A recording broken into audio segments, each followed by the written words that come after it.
Warahmatullahi wabarakatuh. Nama saya Ismail Yusuf dari kelas 11 F1. Nah, saya di sini akan menjelaskan tentang masa kependudukan Jepang dari mulai awal kependudukan Jepang di Indonesia hingga dia tuh melakukan kapitulasi Kalijati dengan Belanda pada tanggal 8 Maret 1942. Nah, mengapa sih Jepang itu menginginkan Indonesia untuk diinvasi atau untuk diduduki gitu? Karena apa? Karena setelah restorasi Meiji, Jepang itu menjadi negara industri, ya, negara industri seperti misalnya Amerika, misalnya British atau Inggris dan sekutu-sekutu lainnya. Sehingga Jepang juga sebagai negara industri dia juga butuh sumber daya bahan bakar mentah seperti misalnya minyak. Nah, dia tuh butuh banget yang namanya minyak karena apa? Untuk mendukung mobilitas tentara mereka juga, dan juga untuk mendukung keperluan negaranya sebagai negara industri yang baru muncul setelah restorasi Meiji. Oleh karena itu, latar belakang yang pertama adalah kebutuhan Jepang akan bahan bakar mentah. Seperti yang kita ketahui, Indonesia itu kaya banget SDA-nya atau sumber daya alamnya, sehingga otomatis Jepang itu pasti mengincar Indonesia. Karena apa? Karena untuk dikeruk sumber daya alamnya. Contohnya aja kita ngambil di Kalimantan. Kalimantan itu kan apa ya? Itu tuh punya cadangan minyak, salah satu cadangan minyak terbesar di dunia. Sehingga gak menutup kemungkinan kalau Jepang itu mengincar Indonesia. Karena apa? SDA Indonesia itu sangat melimpah, dan Indonesia juga waktu itu sedang berada di pengaruh Belanda juga kan. Jadinya dia tuh pasti suatu saat bakal mengincar Indonesia gitu. Nah, latar belakang yang kedua itu dukungan dari masyarakat Indonesia. Karena Jepang itu propagandanya itu gini, dia tuh mengaku saudara tua karena sama-sama dari Asia, ya kan. Dia tuh mengaku saudara tua, dia tuh kayak wah, kayak malaikat banget lah ini pas pertama-tama kali mau menjajah Indonesia. Tapi ya ujung-ujungnya juga ngejajah juga sama kayak si Belanda, ya kan. Nah, karena udah terlanjur dapat dukungan dari masyarakat Indonesia, dan juga masyarakat Indonesia tuh udah percaya gitu, kayak oh iya, make sense sih, kalau soalnya Jepang juga kan bangsa Asia, nggak mangsa sih dia menindas saudaranya sendiri tuh loh. Jadinya ya udah, dia juga akhirnya dia menginvasi Indonesia. Karena apa? Yang pertama tadi karena kebutuhan akan bahan bakar mentah, dan yang kedua itu dapat dukungan dari masyarakat Indonesia.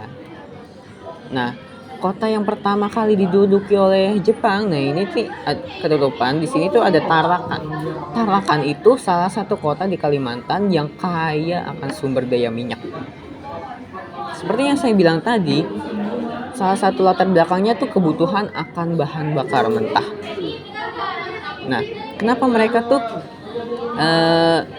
gak nyerang Jawa aja? Kan Jawa kan pusat pemerintahannya kan di Batavia. Kenapa nggak langsung ke Jawa? Kenapa harus ke Kalimantan dulu? Ya karena latar belakang pertama itu mereka tuh butuh akan bahan bakar mentah, sehingga dia tuh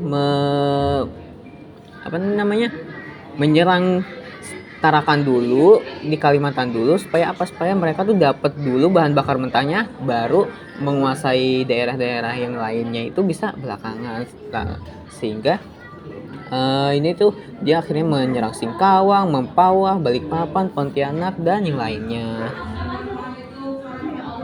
Nah, lalu Jepang mulai menginvasi dengan menyerang Palembang, pusat industri minyak di Sumatera Selatan. Serangan ini dilakukan melalui operasi lintas laut dan serangan udara untuk menghancurkan pertahanan Belanda.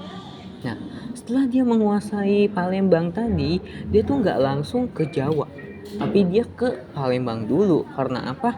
Karena dia melakukan taktik yaitu seperti pengepungan. Jadi dia tuh nggak langsung menyerang ibu kotanya, tapi dia tuh menguasai daerah di sekitarnya dulu, sehingga mau nggak mau yang pertahanan terakhirnya di ibu kotanya ini pasti bakalan tumbang itu. Nah lalu baru deh dia menyerang di Teluk Banten. Nah melalui apa? Sebelumnya itu terjadi pertempuran Laut Jawa. Pertempuran Laut Jawa itu terjadi setelah armada sekutu yang dipimpin oleh Laksamana Belanda, Karel Doorman, berusaha mencegah konvoi Jepang yang hendak menyerang Jawa. Nah, setelah mereka melakukan peperangan yang hasilnya itu kekalahan dari pihak Belanda, Jepang mulai memasuki Teluk Banten dan mulai menguasai Jawa. Puncaknya di mana? Puncaknya itu pada kapitulasi Kalijati. Kapitulasi Kalijati yang terjadi pada tanggal 8 Maret 1942 yang ditandatangani di Kalijati. Itu sekarang itu di daerah Subang. Nah, Jepang diwakili oleh Hitoshi Imamura, sedangkan Belanda diwakili oleh Letjen Terpoorten. Nah, hasil dari kapitulasi ini tuh Belanda atau kerajaan Belanda menyerahkan sepenuhnya kekuasaannya di Hindia Belanda kepada Jepang, dan melalui kapitulasi Kalijati ini menandai bahwa dimulainya masa kedudukan Jepang di Indonesia. Kapitulasi Kalijati ini menandai runtuhnya kekuasaan Belanda atas Hindia Belanda. Setelah lebih dari 3 abad lamanya, Jepang menggantikan kekuasaan Belanda sebagai penguasa. Setelah kapitulasi Kalijati tadi, Jepang akhirnya menguasai Indonesia dan Belanda menyerah untuk mempertahankan Indonesia. Jadi seperti itu penjelasan dari saya, kurang lebihnya mohon maaf. Wassalamualaikum warahmatullahi wabarakatuh. Salam Om Santi Santi Om.